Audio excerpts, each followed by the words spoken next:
I want to bring in Texas Democratic Congressman Lloyd Doggett into the conversation. He represents Austin, which has the highest positivity rate in the country at this moment. Congressman, good to have you with us this morning. Let me first, sir, get your reaction to the governor's decision to require masks in public places, Is it going to matter at this point? In cities like Austin, they've been mandatory for weeks. So are people really going to change their behavior based on this order, you think?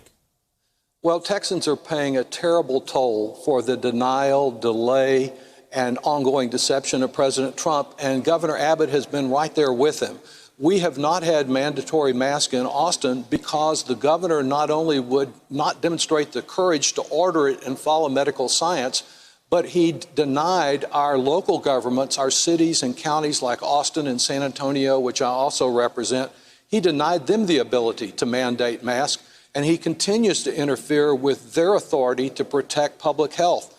So in Austin, we have a mayor who was courageous early on to cancel something really close to all of us there and around the world, South by Southwest. We had this under control. The governor stepped in, interfered, denied the ability of local entities to protect.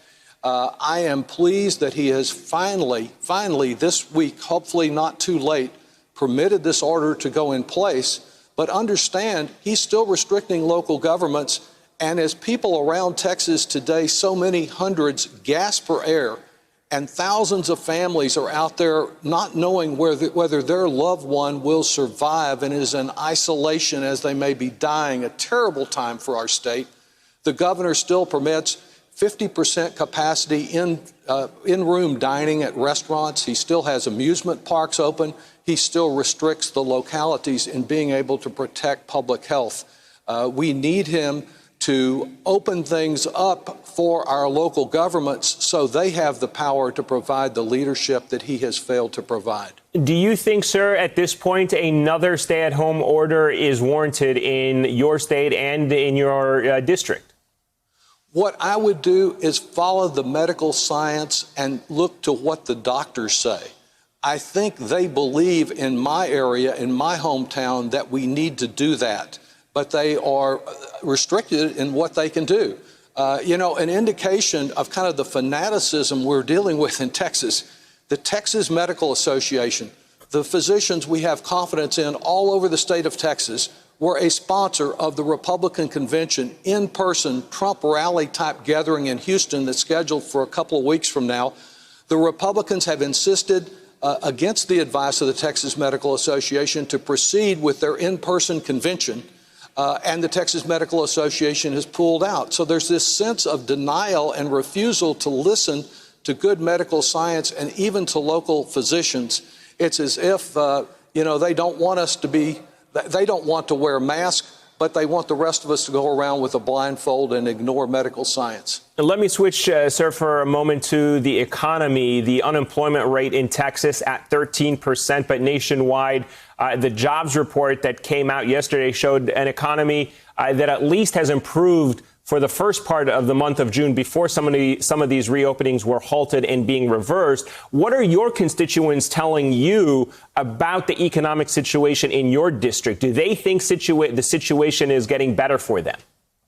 Well, it's mixed. It's painful. There was a lull before we saw the impact of Memorial Day and the failure to social distance.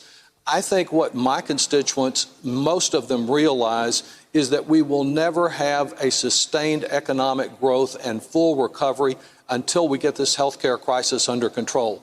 Trump and Abbott and Dan Patrick, the guy who thinks that senior citizens are disposable, they think that they can get the stock market up and the economy going without solving the healthcare problem. It just doesn't work that way. This virus is not fooled by their approach, even though some Texans may be.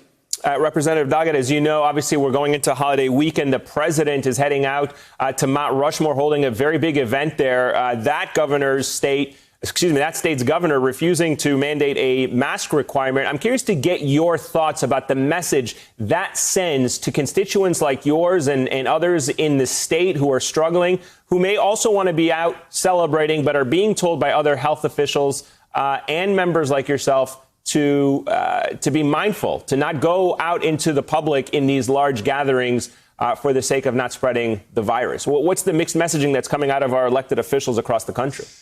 Well, I think it does tremendous damage because most people are out there with their families. They want to do what they've always done on July 4th and celebrate the greatness of our nation and have a good time with family and friends at the same time. And here's the scientists are saying, don't do it. Our local officials are saying, don't do that. Protect your family and protect your neighbors in our community. And here's the president wandering off to Mount Rushmore, where we know he aspires to have his face placed, and continuing to have this be all about himself, not thinking about either the future of our economy or the health care of people out there who are dying today. Trump puts his name on everything. He wants his name on a wall. Where it belongs is on the tombstones of too many Americans who are lost because of his incredible incompetence and indifference to their personal welfare. Thank you for checking out our YouTube channel.